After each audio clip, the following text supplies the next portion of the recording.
Hey guys, in this video we are going to be looking at the multiplication rule when we are doing the probability of combined events. Now this is slightly different for dependent events and for independent events. Let's see how it differs.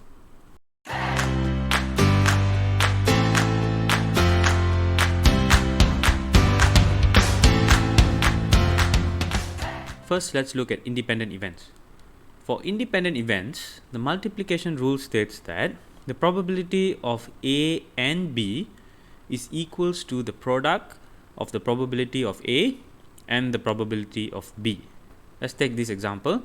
If you haven't watched the video on the introduction to probability of combined events, the video link is at the corner.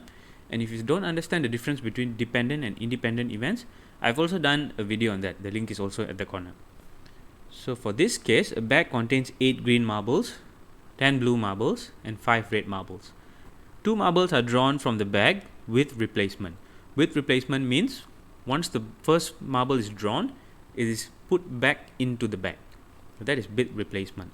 So these two events, that is the first draw and the second draw, they are independent events. The outcome of one event does not affect the probability of the outcome of the other event. Let's say we wanted to find the probability of drawing a green marble and then a green marble again. So probability of green and green is the probability of drawing a green marble multiplied by the probability of drawing a green marble. The reason I've chosen this is you will see the difference in dependent events. So for independent events is very straightforward. The probability of drawing a green marble would be 8 out of the total number of marbles, which is 23. So we have probability of G intersect G, because it's n, is equals to 8 out of 23 multiplied by 8 out of 23. This will give us 64 out of 529. Let's see how to use the multiplication rule when we have a tree diagram.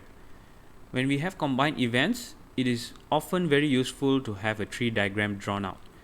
So the probability of green and green will be the outcome GG. This is green and green. And in order to use the multiplication rule using the tree diagram, all we have to do is multiply the probabilities along the branches. So since we are looking for this outcome, this is this branch 8 out of 23 multiplied by this branch 8 out of 23. And it's the same thing that we did just now. So we get 64 out of 529. Say we want to find the probability of blue and red. So here we have the probability of blue multiplied by the probability of red. Notice here this is specifically blue first and red second. The probability of getting a blue marble is 10 out of 23 and the probability of getting a red marble is 5 out of 23. So we multiply these together, we get 50 out of 529. Using the tree diagram, when we want to find blue and red, the outcome is BR. So all we have to do is follow the branch. So we multiply 10 out of 23 and 5 out of 23. And we also get 50 out of 529. This is how we do it for independent events. Now let's look at how we do it for dependent events. It is only slightly different. Multiplication rule for dependent events states that the probability of A and B happening, and A and B are dependent events, is the probability of A multiplied by the probability of B given A. This simply means the probability of B after A has happened. Since they are dependent events, when A has happened, the probability of B will be different. So that's all it means. Might seem a little bit confusing. So let's look at an example. This is the same scenario as just now. 8 green marbles, 10 blue marbles and 5 red marbles. But this time, 2 marbles are drawn from the bag without replacement. So when a marble is taken out of the bag, it is not placed back into the bag. Now the two draws are dependent events because the probability of drawing a second marble will depend on which color marble was drawn first. And when we are dealing with dependent events, it is always useful to use a tree diagram. If you want to know how to construct a tree diagram, I've done a separate video on that. The video link's at the corner. So this is the tree diagram for our combined event. And let's say we wanted to find the probability of drawing green and green. So probability of G intersect G.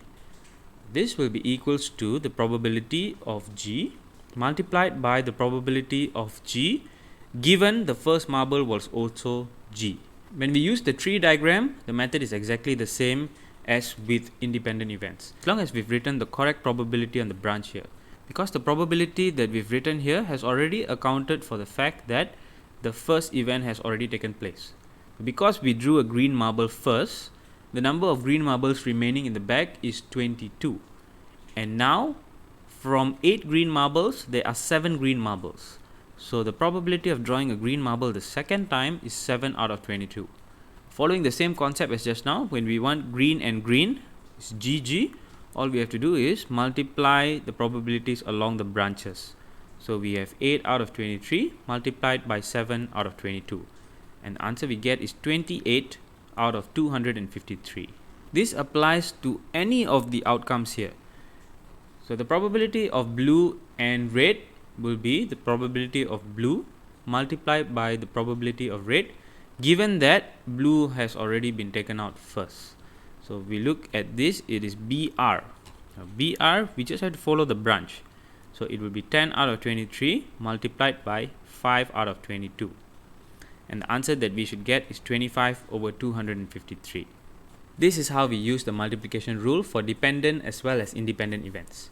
I hope you've learned something. If you have, please do support me by hitting that like button. And if you haven't subscribed yet, please do subscribe. I'll be producing at least one video a week. I'll see you in the next video.